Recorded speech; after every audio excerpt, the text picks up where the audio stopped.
India का समंदर किनारा वो हजारों किलोमीटर तक फैला है।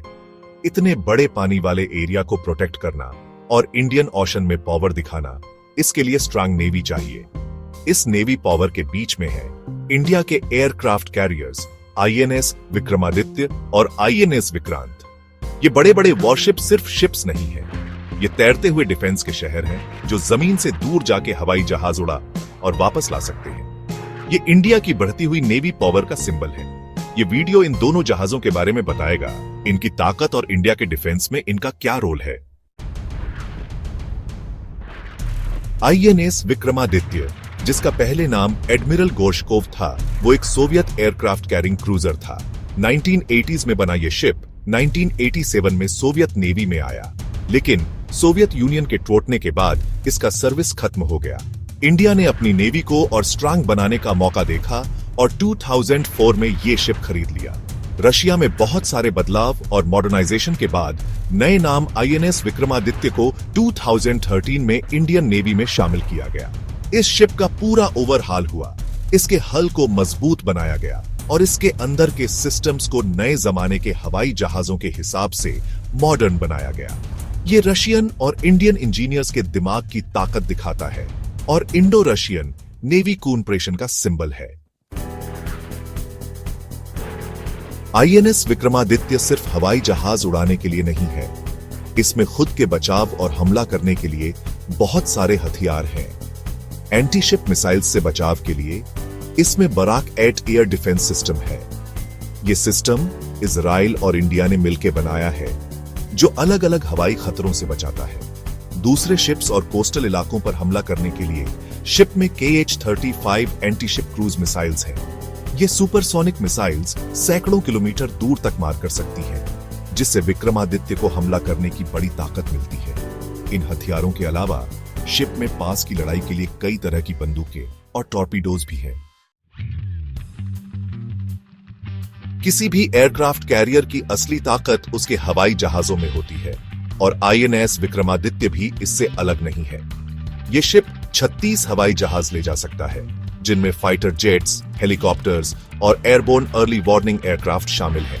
इसके फाइटर जहाजों की मेन पावर MiG-29K है, जो MiG-29 फुलक्रम फाइटर जेट का नेवी वर्जन है। ये हवाई जहाज हवा में लड़ाई लड़ सकते हैं, फ्लीट एयर डिफेंस देते हैं और जमीन पर भी हमला कर सकते हैं।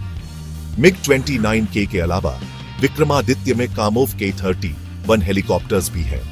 ये हेलीकॉप्टर्स अपने एडवांस्ड राडार सिस्टम से दुश्मन के हवाई जहाजों और शिप्स का पता दूर से ही लगा लेते हैं। सर्च और रेस्क्यू ऑपरेशंस और एंटी सबमरीन वॉरफेयर के लिए शिपसी किंग या HAL ध्रुव हेलीकॉप्टर्स का भी इस्तेमाल कर सकता है। इन सब हवाई जहाजों से आईएनएस विक्रमादित्य की एयरविंग बहुत पावरफुल बनती है। Section 5 INS Vikrant, Indian ship building का गौरव। आईएनएस विक्रांत पहला एयरक्राफ्ट कैरियर है जो पूरी तरह से इंडिया में डिजाइन और बनाया गया है। 2022 में नेवी में शामिल हुआ आईएनएस विक्रांत डिफेंस प्रोडक्शन में आत्मनिर्भर बनने की इंडिया की कोशिशों का एक बड़ा उदाहरण है। कोचीन शिपयार्ड लिमिटेड में बना विक्रांत में एडवांस डिजाइन और टेक्नोलॉजी है।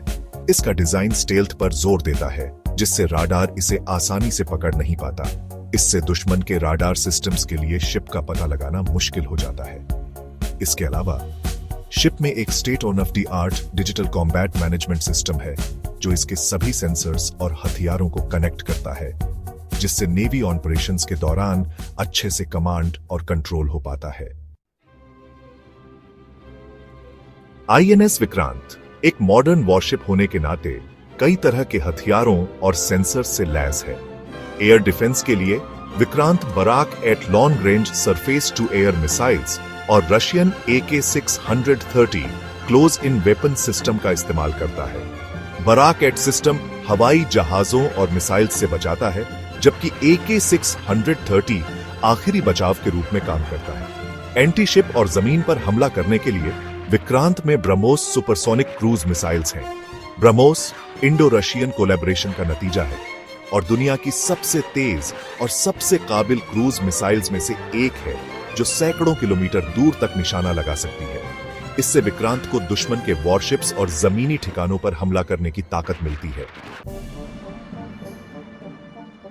आईएनएस विक्रांत 30 हवाई जहाज चला सकता है, जिनमें फाइटर जेट्स और हेलीकॉप्टर्स शामिल हैं। इसके फाइटर जहाजों में मिग 29K मुख्य है, जो इसे आईएनएस विक्रमादित्य जैसी हवा में लड़ाई और हमला करने की ताकत देता है। लेकिन आगे चलकर विक्रांत के इंडिया में बने LCA नेवी, जो LCA तेजस का नेवी वर्जन है, को इस्तेमाल करने की उम्मीद है। ये नेवल एविएशन में आत्मनिर्भर बनने की इंडिया की कोशिशों में एक बड़ा कदम होगा। फाइटर जेट्स के अलावा विक्रांत कई तरह के हेलीकॉप्टर्स भी चलाएगा, जैसे कामोव का 31 अर्ली वार्निंग के लिए, MH-60R Seahawk anti submarine warfare के लिए और HAL ध्रुव दूसरे कामों और रेस्क्यू ऑपरेशंस के लिए। ये सब हवाई जहाज विक्रांत को कई तरह के मिशंस को हैंडल करने की ताकत देंगे। आईएनएस विक्रमादित्य और आईएनएस विक्रांत दोनों ही इंडिया की नेवी पावर के सिंबल हैं, लेकिन इनमें कुछ खास फर्क है। विक्रमादित्य अपने बड़े साइज और STOBAR short take on but arrested recovery system के साथ ज्यादा हवाई जहाज और भारी जहाज जैसे मिग 29K चला सकता है। दूसरी तरफ विक्रांत छोटा है और स्टोबार सिस्टम इस्तेमाल करता है, इससे इसके हवाई जहाजों की संख्या और तरह कम हो जाती है। लेकिन विक्रांत नया डिजाइन होने के कारण stealth features, modern combat management system और लेटेस्ट सेंसर टेक्नोलॉजी से लैस है। ये विक्रमादित्य से ज्यादा तेज भी है। दोनों कैरियर्स की अपनी खूबियां और कमियां हैं और वो इंडियन नेवी में एक दूसरे के साथ मिलकर काम करते हैं। आईएनएस विक्रमादित्य और आईएनएस विक्रांत अपने हवाई जहाजों और हथियारों के साथ इंडिया के समुद्री डिफेंस को मजबूत बनाने में बहुत जरूरी रोल निभाते हैं।